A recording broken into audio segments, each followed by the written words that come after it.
Hey, hello everybody, this is Purge, and I'm bringing you guys a replay commentary of a Jakiro game that I just played yesterday. Jakiro, I haven't played him much lately. He's been out of the meta for a bit. He had his glory, for sure, but his prevalence is a little bit weaker now than it was before. And part of the problem was that he was basically one of the most buffed heroes of the big patch that hit. Ice Path became insanely better with his facet. Liquid Frost did a lot of damage. It basically all just ended up scaling into making this hero a huge menace from a support position without much impact, just from the changes. So, what I ended up doing was I just had a plan to play him this day. I played him twice. I played him once support and once as offlane. The offlane game, I got a crazy amount of kills, but didn't go quite as perfect. And this game played him as a 5 here to lane with Gabba, and it actually felt like a pretty good game for it, to be honest. I'm just throwing 100 damage here on the axe, which felt okay because it's free. Usually you will get Liquid Fire at level 1 in my experience, because the purpose of Liquid Fire and Liquid Frost is that it gives you 100 damage nuke for 0 mana, which is really helpful. I could have hypothetically gotten Dual Breath, but Dual Breath is 135 mana at level 1. So you're doing 135 mana to do 100 damage. And an AoE, of course. In this case, Liquid Fire ends up hitting both. Both heroes are going to take quite a bit of damage in this circumstance. I don't know why that went invisible, but there's nice shards here. And then I am walking back to lane here. I did use my blood grenade to hopefully save Gabba, but unfortunately all the other heroes were there. So it ended up being just one of those situations. So I'm just looking around for the enemy hero here. This is one of the nice things about Jakiro in this lane, is that basically this is going to happen all the time, where they are going to go on one hero because they have Tusk and Axe. And when that happens, I'm going to hit them with AoE attack speed slows. So right off the bat, as soon as they go on him, I can lower their attack speed by 30, which feels good. I'm now briefly going to walk back to deward the small camp. Luckily, it was on a place that was easy for me to find, so that means I both get to unblock the camp, and I also get to step over here and block the large camp, which feels good. I'm going to hit the double Liquid Fire in them because I don't care, and then I'm going to get a bunch of right clicks in.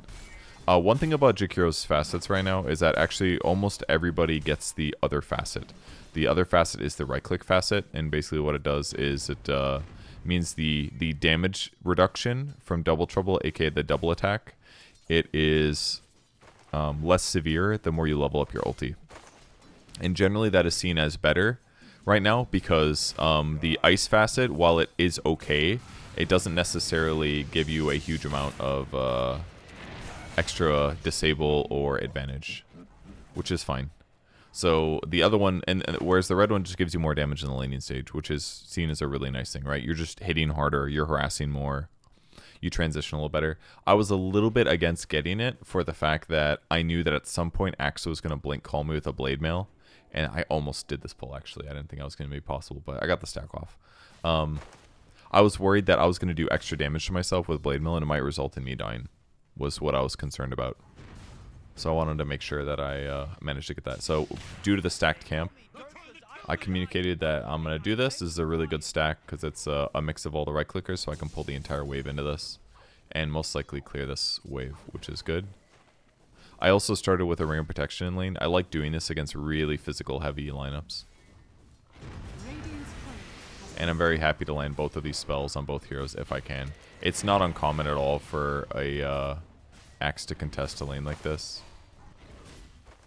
But I'm also not afraid to use my spells a little bit and get some harass in. I think they were being a little bit too scared, but this is unfortunate. Tornado means they're likely going to go on me. Very important that my Dual Breath hits both heroes. They're going to stop some of the damage, but the important thing is also that their attack speed is just lower right now. And again, I'm going to Liquid Fire both heroes, which means that their total damage output is not as good.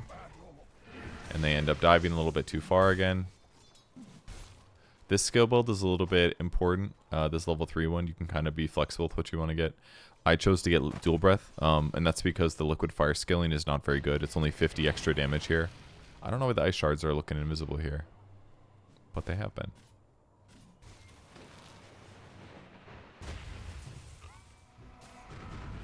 I tried to Dual Breath both, but I did it late, and I ended up missing both, which is really unfortunate. So I'm going to end up dying. Unfortunate. The Dual Breath would have been sick. 200 damage to both heroes. Ugh. With that said, I'm going to go back to lane with full mana and full HP with the Boots of Speed, which isn't terrible. The downside is that I can't afford a Tango right now. So getting gold to my Sven is going to be a little bit hard. But if we take a look at the net worth, we're doing fine. Like, we're about even. Axe is a little bit ahead, but it's not, like, insane. However, Gaba is looking kind of dead here. I brought a little clarity, or whatever his items were. Little courier double kill, easy kill here was nice. Not that worried about getting battle hungered, because I've got tower armor here and regen. However, I'm gonna have to steal this last hit, unfortunately.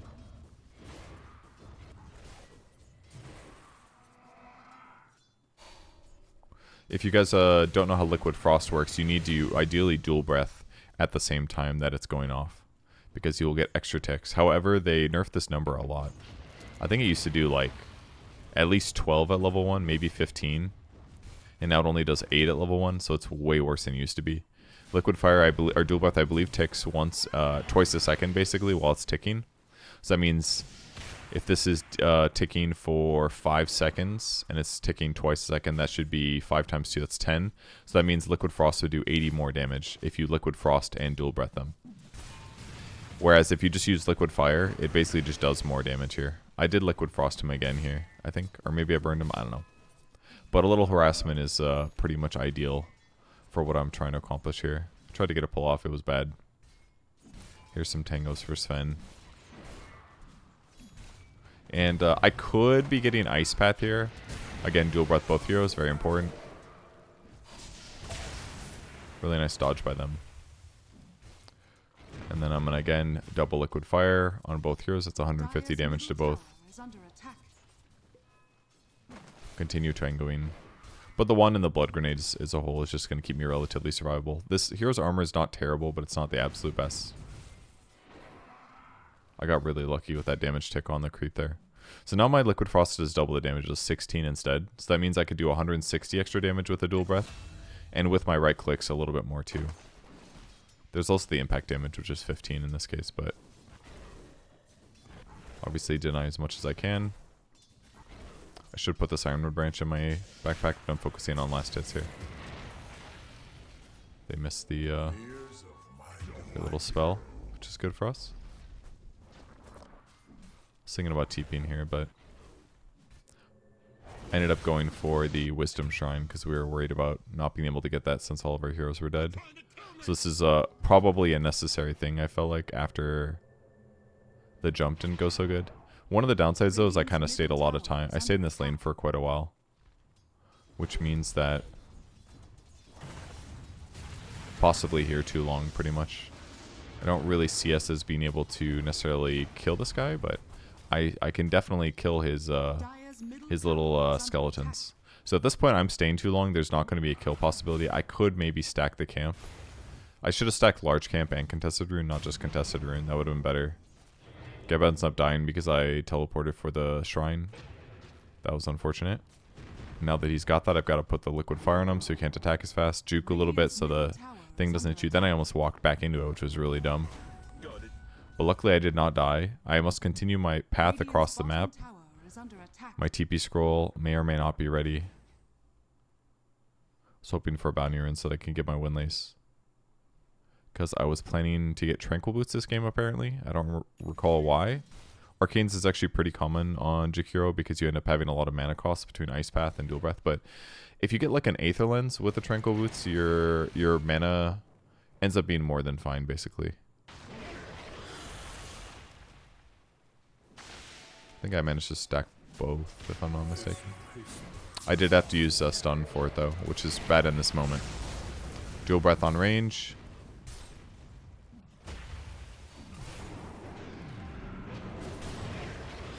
Here's my Ice Chop. Then I Dual Breath 2 heroes that are low. I managed to take out both. That was really good for my levels. Maybe the Meepo got some of the experience too, but it was a nice cleanup at least. Did I get the stack? I did, yes. So I'm going to wait to stack once more. I should really be bringing out my items right now. I was a little bit late on the ancient stack, unfortunately. I could have managed to get both, but I was trying too hard to get both the small camp as well. So here's the downside of the Tranquil Boots, is that if I just have Arcanes, I'm not worried about mana at all right now, but with 300 mana for Macropyre, it's very difficult actually to have all this. And I'm sitting here like trying to buy all these items that I need to have that I should have already flown at least once on the courier. And it's getting a little bit excessive, of course. So I'm going to go walk to the mid lane here, get a little experience while I'm waiting for my squad. That's a TP from Meepo, so I don't need to be there. Now I might as well go stack large camp or fight here. Would be a normal thing to do.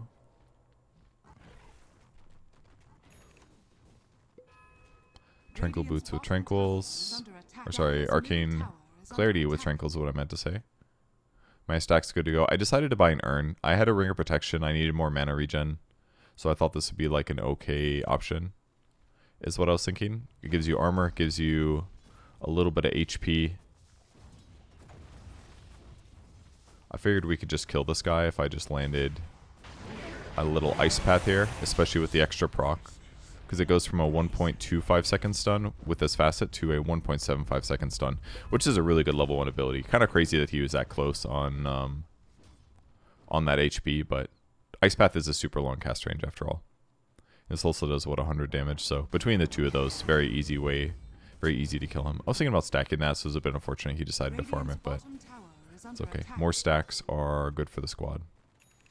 And then as I level up, I'm going to now max out Ice Path next. Not necessarily because I have the Icebreaker facet that makes it easier to land stuns, but also just because I have quite a few frontliners this game between Sven, Meepo, Bounty Hunter, and even Shadow Shaman in some ways is going to want to get up there. I wanted to be able to be helpful and follow up stuns and disable my opponents, basically. The downside to this facet, though, or to this skill, actually, is that putting skill points into it doesn't feel that amazing. I'm very out of position here, unfortunately.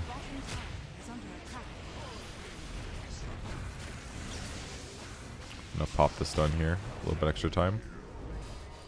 Gabba gets here, which is great.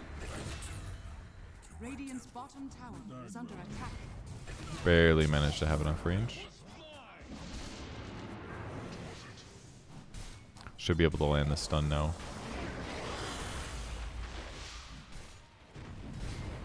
Just have to keep a little distance. Get them last hits, of course. I'll continue getting last hits as I am the pause 5 carry. Where's my items? Oh my god, I forgot about this. The urn would have been really nice to have in that fight, because I just would have gotten all this free stuff. I'm really struggling on mana, though. I'm going to pop this to make sure that stuns the Void Spirit again. I managed to juke the nukes. That's really scary. The Ice Shards almost got me. Okay.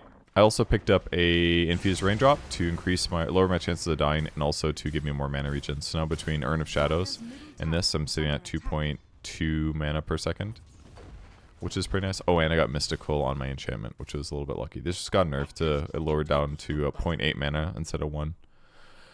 Which is pretty normal. Resources are very valuable, so things that give you good resources end up being quite powerful. And I've been trying to integrate buying more blood grenades lately into my support, because it does help out a little bit in some of these kills. But what I've kind of been forgetting about them a little bit.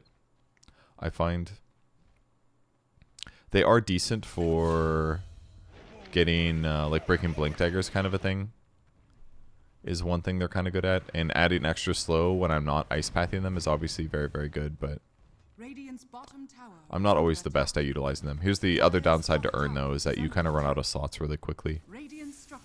We're thinking about defending mid lane, but taking this top tower looks good. I decided to TP. Maybe it was in vision, but I basically just need to stop them from doing this for free. Because letting them take a free tower is not a good use of our time. I could have maybe blood grenaded there. That would have been okay. Because it would have given us a little bit more slow to maybe letting the Shadow Shaman get a disable off. And any free damage that I can throw is going to be fine for me, I think.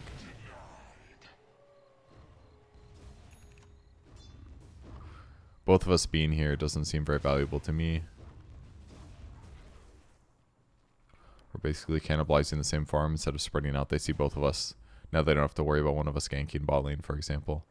And then I queued up Ghost Scepter because it's a very good Ghost Scepter game. It would protect me against Void Spirit a little bit, Axe, Clinks, Tusk, certainly the back three. The downside though is that I had a challenge that was about Yulesing, and I think so I ended up getting Yules instead, which is also going to use up an item slot, but it's also going to give me movement speed, a little bit of mana pool, and some mana regen, which is good. Very happy to do a little damage to the tower here. I should have macro pyred right away. Blood Grenade pretty good for keeping them on macro pyre longer, so I think that was a pretty good usage. And then putting a sentry down to help protect if the Clinks ends up coming to us. But Bounty ended up solo killing him here, which is kind of interesting. I kind of want to see how that worked out. Okay, he tracked him here. I see, this was like an elaborate thing.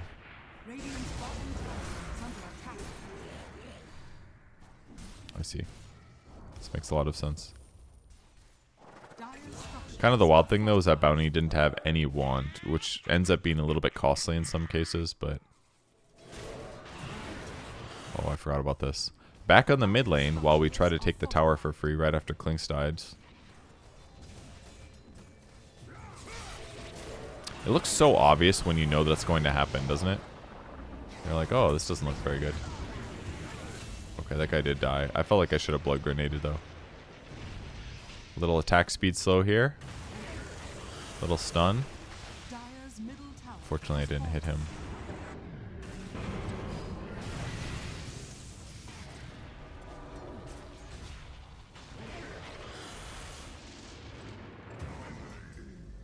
I did end up dying, unfortunately.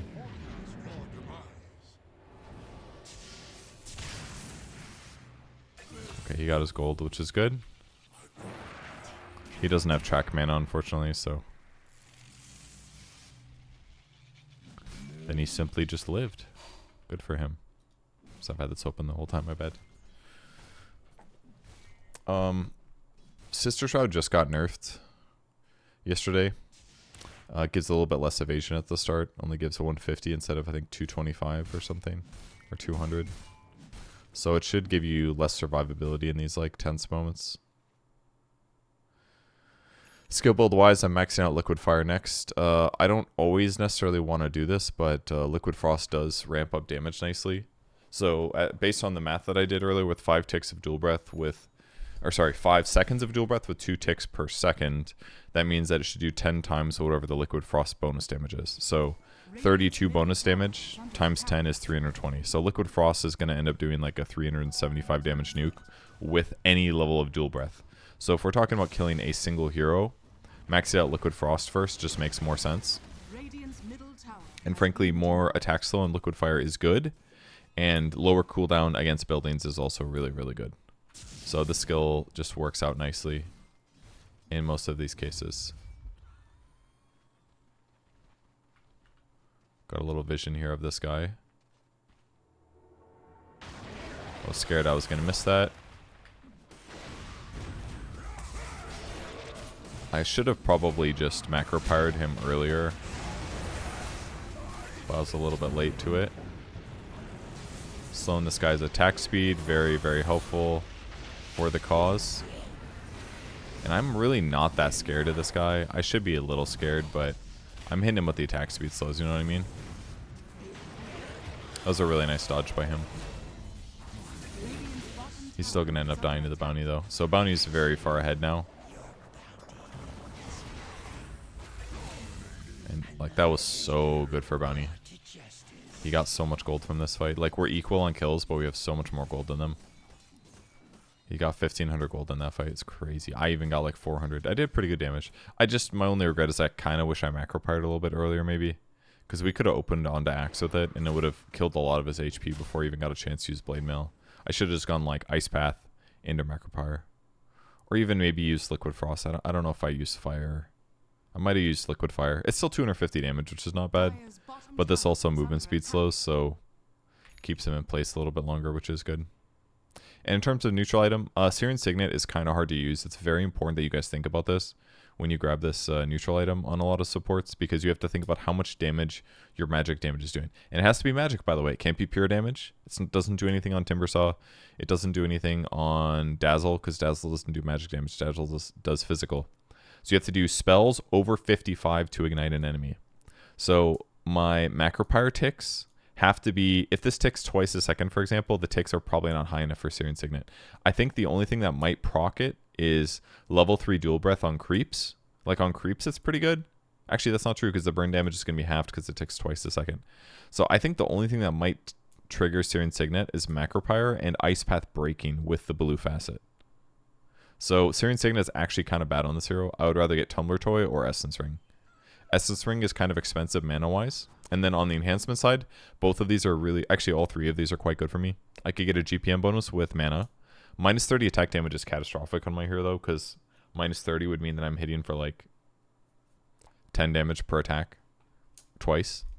So minus 30 attack damage basically means I can't attack anything other than, like, wards or tombstones or skeletons. Magic resistance is good. Mana regen is good. Cast range is really, really good on my hero. But because I don't have arcane boots, I was scared to get the max minus or decreased max mana this game. So I just chose the mana regen with magic resistance and essence ring. Essence ring, of course, great for keeping my hero alive. So the extra mana regen I get from Mystical, the Yule Scepter, all that stuff is going to pair together nicely to make my hero more survivable.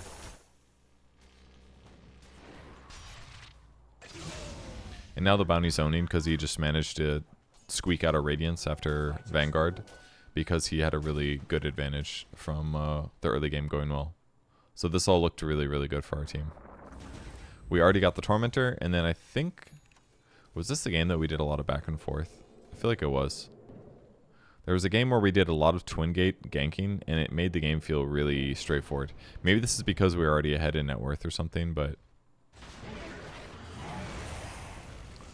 It's really, really lucky that the cast range was ahead. And I used a Yule's here to protect the Shadow Shaman, of course.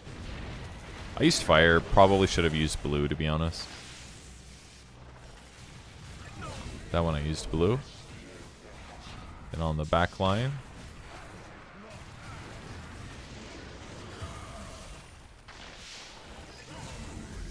We're certainly shredding heroes. God, I like couldn't walk around the stupid wall. Felt really good killing these, though. Guy looks extremely dead. Another Ice Path here. Stunning at the end. Felt good. And then minus attack speed reduction on towers. So gold advantage from mid-game fights. Turns into adequate support items. Turns into sitting behind my teammates who are getting vision. And then with max liquid fire, we can actually pressure the tower. The 10 town is a little bit weaker than it used to be. One of the choices was attack range in the past, and it still is, but it's a lot less. It's only 150. So the attack range is weaker. But the nice thing about the attack range is it makes it easier to apply liquid fire or liquid frost without being as out of position.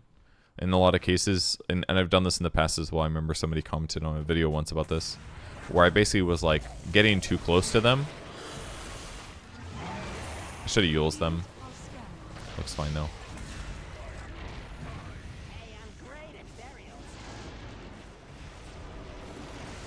I'm gonna Yules at the most dangerous part of that ulti.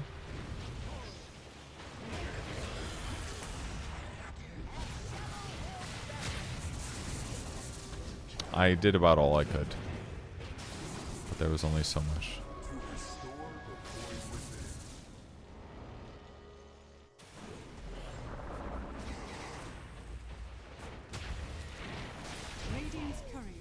That was my courier, by the way. That was just sitting there. I was unsure what to buy for my next item, because I felt like we were really, really far ahead and I could buy almost anything, but I chose to purchase a Spirit Vessel to upgrade my urn, which was probably not a great choice. It's not a very common 5 item. I'd probably be better off buying like a Force Staff or a Glimmer Cape or something to increase my personal survivability. Or I could have gone straight into Aether Lens instead. Because with Aether Lens, then your cast range for Ice Path is a lot higher, and it's easier to basically just sit at the back and cast Ice Path multiple times. When I was talking about Ice Path earlier and talking about the scaling being bad, it's very true. The only good thing about leveling this ability is typically the the cooldown reduction. The stun duration is fine. Like, obviously stuns are good. But getting more cooldown reduction on this ability is kind of like your winner in team fights, because you basically sit in the back and you cast a stun and you survive, and you cast a stun and you cast a stun. If you cast like 3 stuns in a team fight, you've almost always won the team fight as Jakiro. Number 1, because you are in the back and thus not being killed quickly, because your hero's pretty slow. So getting gone on does not feel good. Look at all this free gold for me. Does that feel great? But yeah, sitting in the back and landing ice paths is very helpful for your team winning the game. So I'm just going to play behind my teammates, not necessarily show where I am. Unless there's skeletons to be killed, then I will 100% show my hero. Then it's absolutely worth it.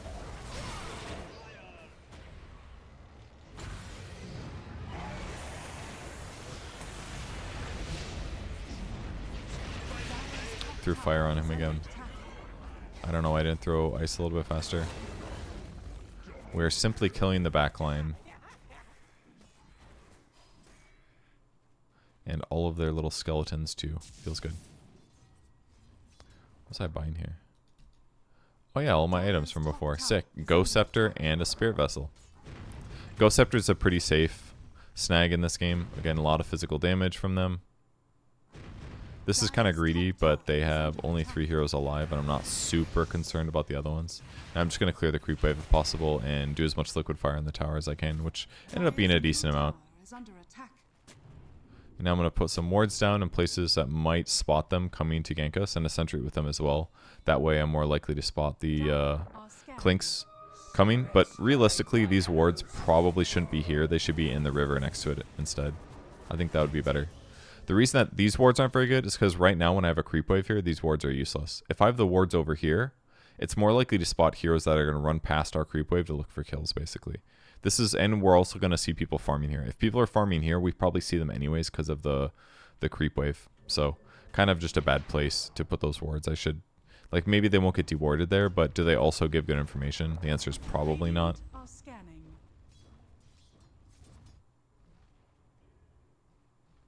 And it's more important for the wards to give really good information. It just reminded me of a ward on Zephyr that I really liked placing. But it didn't really mean it was a good ward. It was just a ward that like never got dewarded. So it felt kind of good. But it also didn't like spot almost anybody. So it was like, was that ward actually useful? Just because it didn't get dewarded? Like what's truly more important?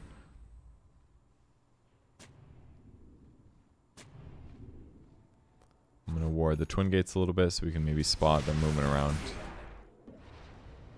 Sven just got a kill top, which was cool. Was that because of my ward, though, is the real question. Let's take a look.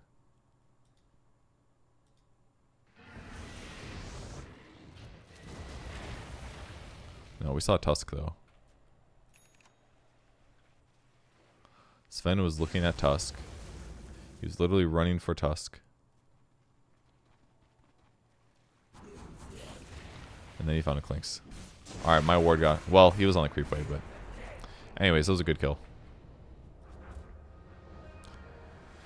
And then now I can play over here, sitting behind him. Cover teammates, basically. Ooh, I missed that, unfortunately. I will Eul's him to stop him from slowing.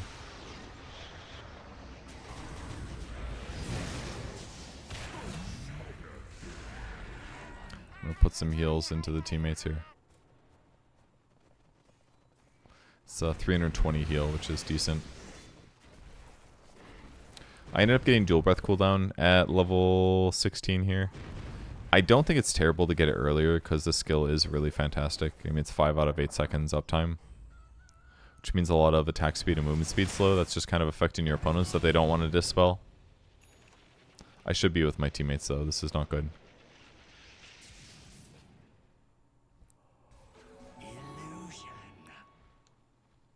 Also getting spotted. Getting spotted for almost nothing. It's a good area of the map to control though.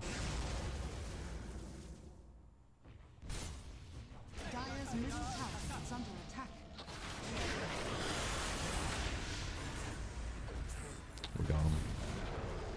A big catch. One of the downsides is though is that they're going to see the Radiance Bird when you're standing next to them. If they're not morons. Look at this beautiful attack speed slow. Plus 50 attack speed slow. It's 110 slow from liquid fire. I could have increased my base damage by 60 on Ice Path, but it's just, who cares? They had to nerf Jakiro's talents a lot because they just got way too good. Not the Giga Ward. At any point, I'm ready to use this guy, like so. The best counter against Axe. And then he BKB'd me, which was really not cool. Did not like that. I vesseled this guy. I dual breathed them. I Gale guarded. I gotta say, I look kind of dead though. But I did vessel this little disruptor.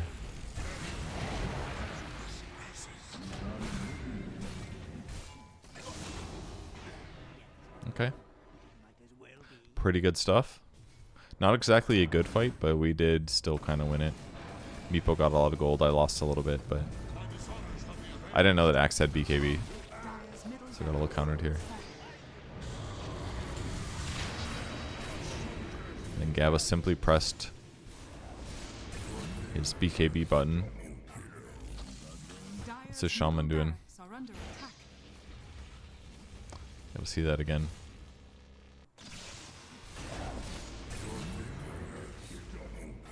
Oh, he has no cooldowns. He blinked in thinking he had spells, but he just didn't have anything. Okay. And then I'm going to TP in here, and we're going to go get into the base, and I'm going to clear this creep wave that was spawning.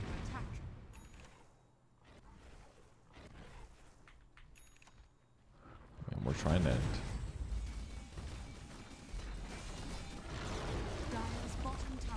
I sit back so I do not die to Axe. I hate that Bounty killed this one first. This is the one that allows me to liquid fire both towers, which basically means the game ends.